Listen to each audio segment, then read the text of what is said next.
বৈ যায় সময়, ৰৈ যায় কথা, কোনটোনো বেছি ধুনীয়া, সেয়াহে চৰ্চা। মানুহে সদায় কোনটোনো বেছি ধুনীয়া, কোনটোনো বেছি ডাঙৰ, কোনটোনো চবতকৈ সৰু, এইবোৰ কথাই মানুহৰ মনত প্ৰায় খুন্দিয়াই থাকে। আপুনি বাৰু কেতিয়াবা ভাবি চাইছেনে আমাৰ দেশৰ চবতকৈ ধুনীয়া এয়াৰপৰ্টটো কোনখন ৰাজ্যত আছে? হয়, আজি মই তাকেই দেখুৱাব লৈছোঁ। এই এয়াৰপৰ্টটো হ'ল কেম্পেগৌড়া ইণ্টাৰনেশ্যনেল এয়াৰপৰ্ট, আৰু এই এয়াৰপৰ্টটো আছে কৰ্ণাটকৰ বেংগালুৰু চহৰত। হয়, এইটোৱে হ'ল সেই বিখ্যাত আৰু চবতকৈ ধুনীয়া এয়াৰপৰ্টটো। চাইজৰ ফালৰ পৰা যদি কওঁ তেতিয়াহ'লে এইটো হৈছে দেশৰ ভিতৰতে 4 নম্বৰ ডাঙৰ এয়াৰপৰ্ট, আৰু ব্যস্ততাৰ ফালৰ পৰা যদি মই কওঁ তেতিয়াহ'লে দিল্লী আৰু মুম্বাইৰ পিছতে এই এয়াৰপৰ্টটো হ'ল 3 নম্বৰ ব্যস্ত এয়াৰপৰ্ট।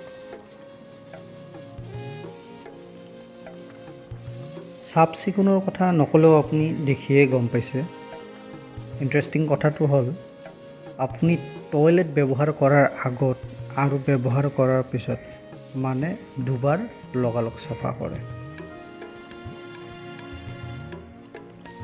ইয়াত হজযাত্ৰীৰ কাৰণে 1500 বৰ্গমিটাৰৰ বেলেগ টাৰ্মিনেল এটাও আছে। -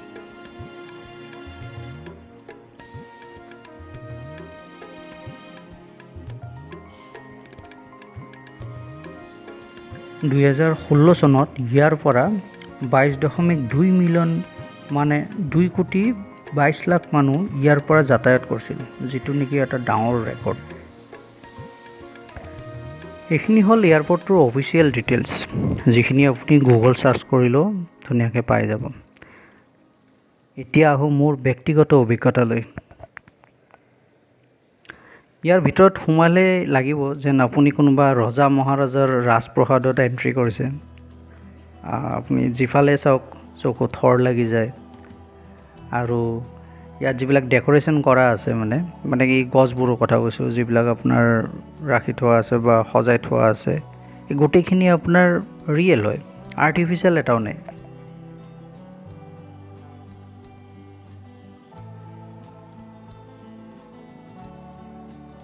আৰু একেবাৰে শেষত আহোঁ খোৱা লোৱাৰ কথা।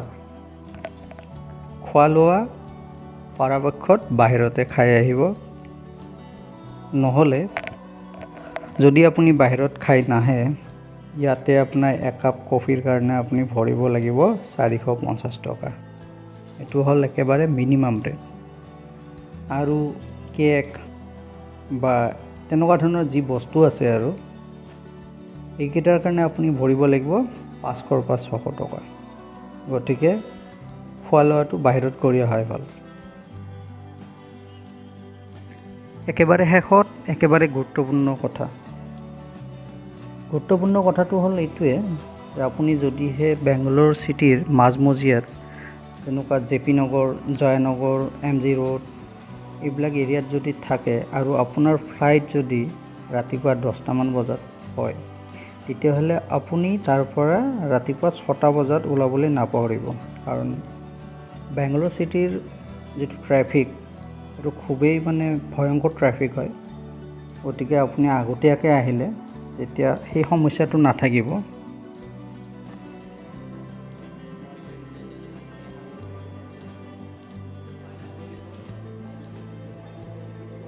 আৰু এইটোৱে আছিল আমাৰ দেশৰ চবতকৈ ধুনীয়া এয়াৰপৰ্টটো। চ' ভিডিঅ'টো চাই যদি কিবা নতুন কথা জানিব পাৰিছে বা ভাল লাগিছে, তেন্তে ছাবস্ক্ৰাইব কৰিব নাপাহৰিব মোৰ চেনেলটো। আপোনাৰ এটা ছাবস্ক্ৰিপশ্যনে মোক আগলৈ ভিডিঅ' বনাই যোৱাত প্ৰেৰণা দিব।